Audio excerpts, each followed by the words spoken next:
एक बहुत बड़ी खबर आपको देनी है। भारत की तरफ से वादी नीलम पर फायरिंग, चेक पोस्ट को निशाना बनाया जाना।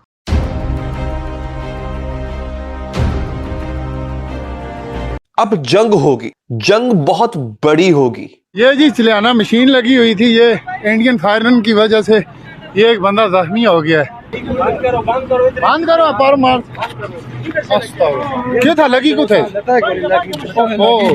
कल भी वादी नीलम पर पाक फौज के ऊपर उनकी चेक पोस्टों पर भारत की जानिब से फायरिंग की जाती है। बट अपने साइड पे वो एक रोड बनाने की कोशिश कर रहे थे, जो बोल रहे थे कि भाई एक सिविलियन रोड है, एक रिपेयर कर रहे हैं। Looked more like a track extension project. ये मैं थोड़ा इनको सामने कर देता हूँ। ये 6 जो है ये मारे गए हैं। कैसे? Intelligence based operation. पाकिस्तान के दोनों महाजों पर जंग छिड़ गई है। जहां नाज़रीन भारत ने वादी नीलम जोड़ा सेक्टर पर हमला किया है। वादी नीलम लाइन ऑफ कंट्रोल के ऊपर इस वक्त शदीद झड़पों की इतलाआत सामने आ रही हैं। भारतीय फौज की जानब से फायरिंग का आगाज किया गया है। हमारी तरफ से भैया बड़ी अनाउंसमेंट किए गए कि मत करो ये काम, बताया गया उनको ना करो, मैसेजेस भेजे गए नहीं करो, लाउड स्पीकर पे अनाउंस हुआ मत करो। अब भारत ने जो है वो वहां पर फायरिंग की है और जो सिविलियन आबादी है उसको उसमें निशाना बनाया गया है। ये एक साइड की खबर है। दूसरी साइड की खबर की तरफ जाए। Jaffar express escape rocket attack. Jaffar express जो पहले हाईजैक हुई थी नादरीन, उसके ऊपर अब 4 रॉकेट्स फायर किए गए। अहम तरीन डेवलपमेंट्स पाकिस्तान के दोनों बॉर्डर से, जहां पर जंग का आगाज पाकिस्तान के खिलाफ कर दिया गया है। टाटा फिश हो रही है। दूसरी तरफ Indian defence minister Rajnath Singh साहब ने भी अपनी फौज को और अपनी मिलिट्री को कहा है कि आप किसी भी जंगी सूरत हाल के लिए तैयार रहें। और जब फायर खोला तो फिर उसके अंदर जो बंदा था उसको इंजरी हो गई और वहां पर फिर रोना धोना शुरू हो गया। जब से आसिम मुनीर आया, तकरीबन एक रफ एस्टिमेट के मुताबिक 3000 फौजी मारे जा चुके हैं जब से आसिम मुनीर आए। दूसरा प्रोविंस नादरीन, जहां पर हमारी जो जाफर एक्सप्रेस है, जो हमारी ट्रेन है, उसके ऊपर रॉकेट फायर हो रहे हैं। इतनी तो यार 65 की जंग में नहीं मारे गए, इतने तो कारगिल में नहीं मारे गए यार, जितने आसिम मुनीर ने 3 सालों में फौजी मरवा दिए।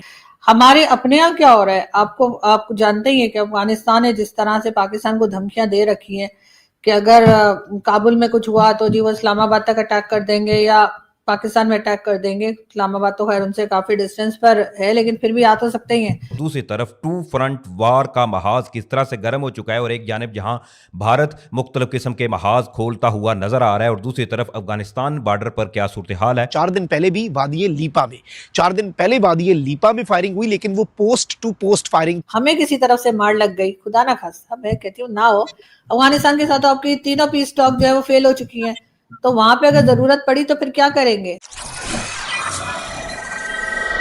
पाकिस्तान के दोनों महाजों पर जंग छिड़ गई है। जहां नाज़रीन भारत ने वादी नीलम जोड़ा सेक्टर पर हमला किया है, जिसका पाक फौज की जानिब से जवाब दिया जा रहा है।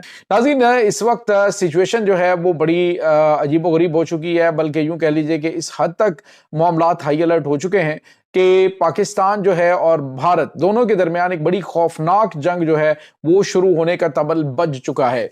नाज़रीन एक बार फिर भारत ने वादी नीलम वाली साइड से जोड़ा सेक्टर में जो है वो मार्ट शेलिंग की है। इसके अलावा नाज़रीन जो पाकिस्तानी फौजियों की चेक पोस्टें हैं उनके ऊपर अटैक किया गया और अब आज एक बार फिर जो है वो वादी नीलम वाली साइड पे, यानी जो आज़ाद कश्मीर बॉर्डर है, वहां पे भारत की जानिब से हमला किया गया है।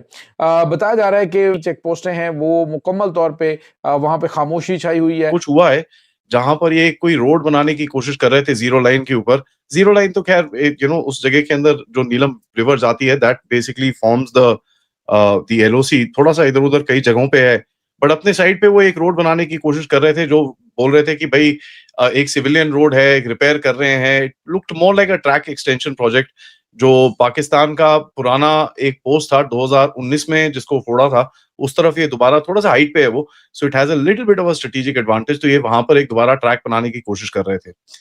एंड जो बंदे उस साइड पे थे वो सिविलियन क्लोथिंग पहन के थे, बट एवरीबडी नोज कि उस एरिया के अंदर पाकिस्तानी सिविलियन क्लोथिंग के अंदर कभी भी काम नहीं करते हैं, they always do in uniform. तो इट डज सीम लाइक कि इन्होंने सोल्जर्स ने सिविलियन क्लोथिंग के अंदर काम करना वहां पर शुरू करा है। That truck took fire. ठीक है, हमारी तरफ से भैया बड़ी अनाउंसमेंट किए गए कि मत करो ये काम, बताया गया उनको ना करो, मैसेजेस भेजे गए नहीं करो, लाउड स्पीकर पे अनाउंस हुआ मत करो। उसके बाद फाइनली फायर खोलना पड़ा और जब फायर खोला तो फिर उसके अंदर जो बंदा था उसको इंजरी हो गई और वहां पर फिर रोना धोना शुरू हो गया।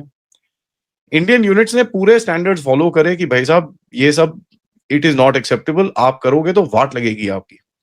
एंड वी फायर्ड, और जैसे ये फायर हुआ वहां से वो कहीं रिकोशे हुआ या डायरेक्ट हिट हुआ इसका तो कुछ पता नहीं है। और कहीं ना कहीं देखिए यही इंसिडेंट हमने देखा था लीपा वैली में भी, इन लोगों ने कोशिश करी थी जब इन्फिल्ट्रेशन करने की कोशिश हुई थी। बैट एक्शन की जो इनके टीम्स हैं उससे कुछ इन लोगों ने करने की कोशिश करी थी, बीएटी टीम जो है इनकी बॉर्डर एक्शन टीम्स, वहां से इन लोगों ने कुछ करने की कोशिश करी थी। उसके बाद 2 टेररिस्ट मारे, उसके बाद एक और मारा, और इनके ऊपर भी काफी हमला किया था और इनके ऊपर भी काफी लॉसेस हुए थे। रिपोर्ट्स ये है पाकिस्तान ने सेमी थोड़ा सा मोटर शॉटर्स खोलने की कोशिश करी और यहां से भी काउंटर फायर गया है। ये पार्ट अनकंफर्म्ड है in terms of the Motors, but small arm firing हुई है। पाकिस्तान की तरफ से इतनी नहीं हुई, यहां से काफी जबरदस्त हुई है। इसके साथ साथ काबुल से भी कुछ मिलते जुलते बयानात आ रहे हैं, लेकिन दूसरी तरफ Indian defence minister Rajnath Singh साहब ने भी अपनी फौज को और अपनी मिलिट्री को कहा है कि आप किसी भी जंगी सूरत हाल के लिए तैयार रहें। 30 अक्टूबर से उनकी जो एक्सरसाइज है थ्रेशोल्ड, वो उसका आगाज हुआ चाहता है, और इस दौरान पाकिस्तान में भी अलर्ट है। गुज़िश्ता रात कुछ लोगों ने सोशल मीडिया पर वीडियोस शेयर की और कहा कि जी हाई अलर्ट है, पाकिस्तान एयरफोर्स हाई अलर्ट पर है, और सरगोदा जो F-16 का हब है वहाँ से अब खैर जी F-17 थंडर और शायद J-10C भी वहाँ पे डिप्लॉयड है। तो 10 जो पाकिस्तान के जहाज़ है उन्होंने इमरजेंसी में टेक ऑफ किया और वो पेट्रोल कर रहे हैं पाकिस्तान और इंडिया के बॉर्डर के ऊपर। लेकिन अगर हम ये चीज़ देखें तो काफ़ी टाइम से, जब से ऑपरेशन सिंदूर हुआ और फिर उसका जो सिलसिला था, कहा गया कि ये जारी है और अभी ख़त्म नहीं हुआ, तो ये सारे सिलसिले हैं और यकीनन पाकिस्तान में इस किस्म की सिचुएशन को बड़ा क्लोजली मॉनिटर किया जाता है। लेकिन जो अभी तकरीबन 12 दिन की जो एक्सरसाइजेस चल रही हैं इंडिया की, ख़ास तौर पे सरक्रीक के इलाके में करीब, वहाँ पर ये बात हमें काफ़ी सुनने को मिल रही है कि जी इसमें कुछ ऐसी चीज़ हो सकती है कि इंडिया कोई छोटे से इलाके में कोई कार्रवाई करे।